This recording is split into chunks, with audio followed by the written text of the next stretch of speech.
তুলসীৰা দেওকে ঘৰ কৰা জন্ম বৃক্ষ তুলসীৰা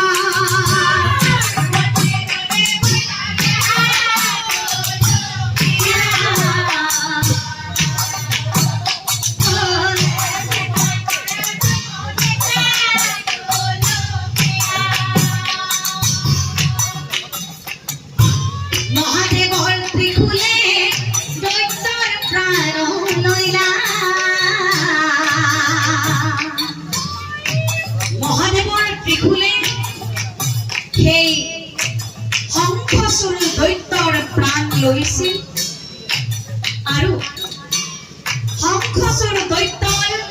মৃত্যুৰ পাছত শংখচূড় দৈত্যৰ অস্থিৰ পৰা আমি যে বজাওঁ শংখ সেই শংখৰ জন্ম হৈছিল মহাদেৱৰ ত্ৰিশূলে দৈত্যৰ প্ৰাণ লইলা শংখচূড়ৰ অস্থিৰ পৰা শংখ জন্ম হইলা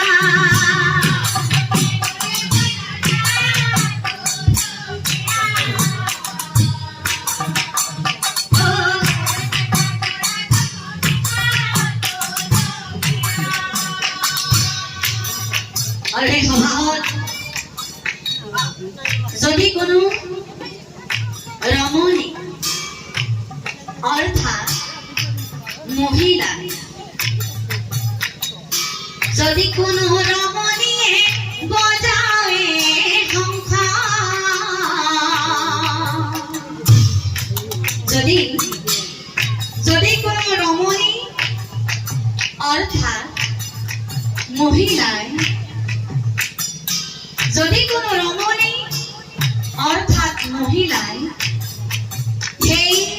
শংখ বজায় তেনেহলে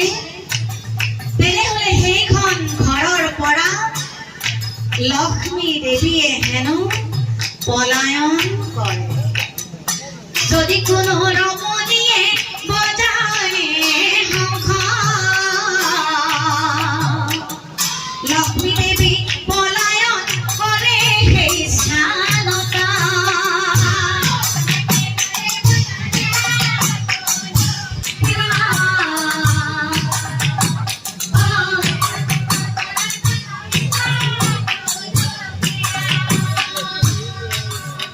আৰু সেই সভাত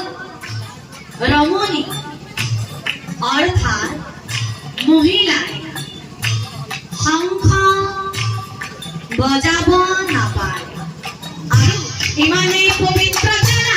তুলসীৰ পত্ৰ ইমানেই পবিত্ৰ এই তুলসীৰ পত্ৰ যদি মৃত্যুৰ সৈতে যুঁজি থকা ব্যক্তি যদি মৃত্যুৰ সৈতে যুঁজি থকা ব্যক্তি এই তুলসীৰ পাত পানীত তিয়াই মুখত অকমান পানী দিয়া হয় যদি মৃত্যুৰ সৈতে যুঁজি থকা ব্যক্তি এই তুলসীৰ পাত পানীত তিয়াই মুখত অকমান পানী দিয়া হয় তেনেহলে সেইজন ব্যক্তিয়ে হেনো বৈকুণ্ঠত স্থান পায় ইমান